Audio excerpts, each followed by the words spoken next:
Let's bring on to the program Volker Wieland, the endowed chair of monetary economics at the Institute for Monetary and Financial Stability. He's also a member of the German Council of Economic Experts, and of course Annetta will be with us for the conversation. Volker, welcome back to the program. Good to have you with us. Look, let's just deal with the target that the ECB is focused on here. We had another reminder as German core inflation softened in September that deflation remains much more of a risk here for the ECB's position than inflation.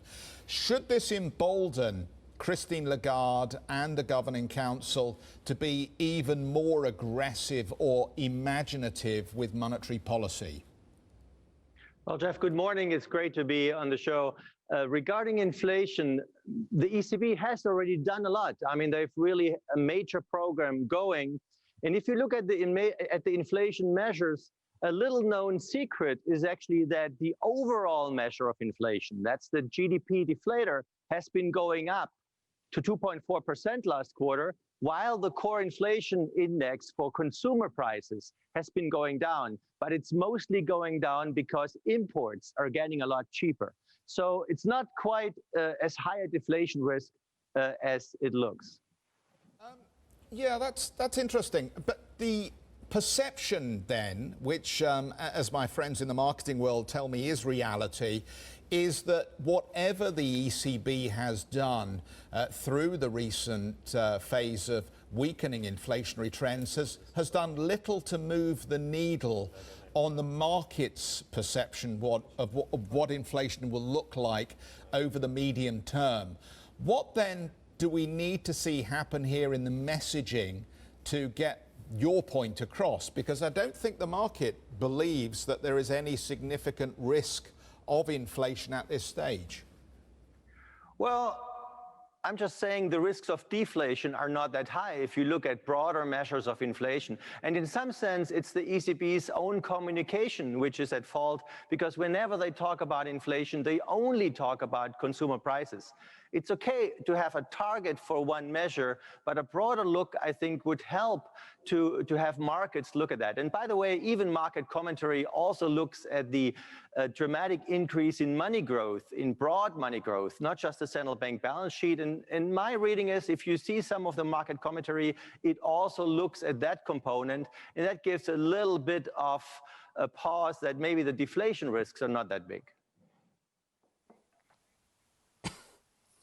Let's talk about communication and the communication we had from the ECB when they had their last monetary policy session, including a press conference. So we had Christine Lagarde being quite optimistic about the economic outlook. And only one day after, we had Philip Lane, who's clearly the mastermind behind all these programs, with a more or less more pessimistic take on the economy. So how would you characterize what's currently happening inside the ECB in terms of where do they stand? Well, I think it's still a situation of a lot of uncertainty about how quickly we get out of the pandemic crisis and recession. And so, you know, it depends also on which measure they talk about. So it can be exaggerated, but certainly if you look at the news from June to September, on balance, things looked a little better in terms of growth than we had expected. So that's where I think Christine Lagarde was coming from. On the other side, we have the appreciation of the euro, and that has effects. And that's one thing Philip Lane pointed to.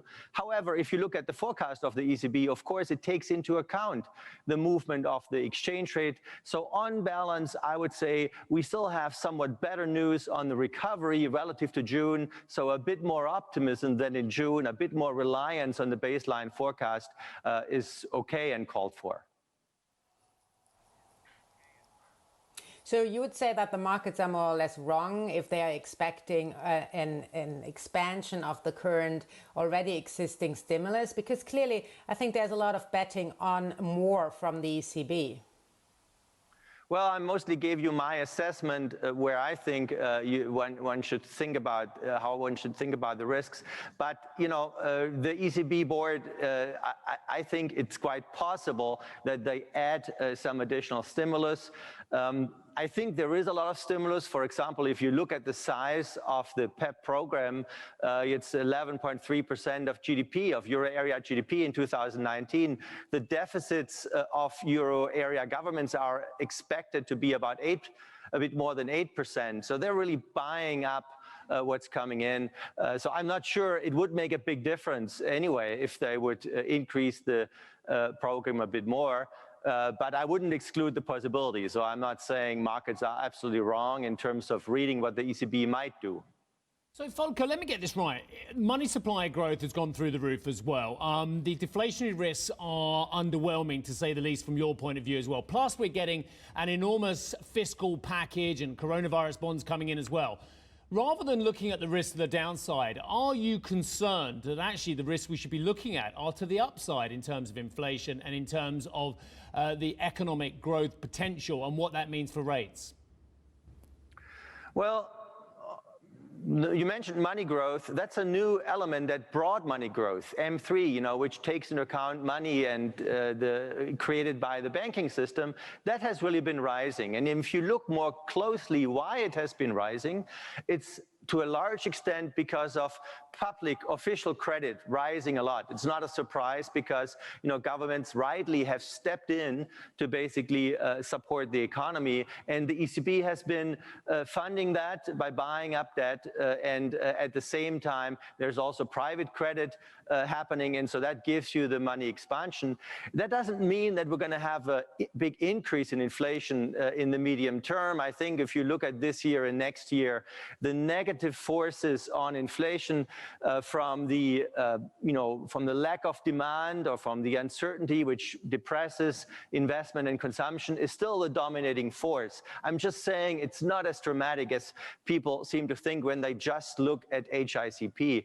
But going forward, I think in the 2 years out, depending on how quickly the economy grows, this money growth eventually will also push up inflation. So this is more a medium to longer term risk. The ECB has a genuine opportunity to take a look at the way it gauges inflation at this point, and there's been much debate about the import of housing costs. It seems as though the Fed does a very different assessment. It looks at rental costs, but also how much it really costs owners if they had to rent their property. Very different to the low weighting that is given from the ECB's own assessment, where it takes into account actual rents. Why shouldn't this change at this point, given the Fed's also changed the way it tracks inflation? I think certainly, the ECB is conducting this strategy review, so it makes sense to look at the inflation measure they are, for which they're defining their target. And indeed, as you say, owner-occupied housing is not part of the HICP, so the costs owners have who don't have to rent, renters, that cost is included. Now, this is a major part of any household's expenses, so it should be included, and that's possible. Looking at German data, in Germany we have measures which include it, and there is a small difference to the HICP. In recent years, it would have meant that inflation, consumer price inflation, would have been measured a bit higher, but it's not going to be a total game changer. But to keep the optimal measure, I think it makes sense that after this review, the ECB includes owner-occupied housing in the measure of consumer price inflation they look at. Slightly off topic, the markets are all talking about this US presidential debate that we saw last night, and there's real concerns as we count down to the US election that there may be some form of volatility in the markets. Is the ECB standing there ready just in case there is a market event around the US election? Well, certainly, as we've seen with the corona pandemic in March, the ECB stands ready to calm markets. They've, immediately put up a large program. The program is ongoing. They're buying a lot of government debt. They're also buying corporate debt. They can easily, step up the speed of that buying within the envelope they have already decided. So I wouldn't worry too much about such a spillover on, say, European debt markets. I think we're done, Volker. Look, thank you very much indeed for speaking to us. I beg your pardon, one more from Annetta. It's been a pleasure. Thank you. I'm so sorry. Thank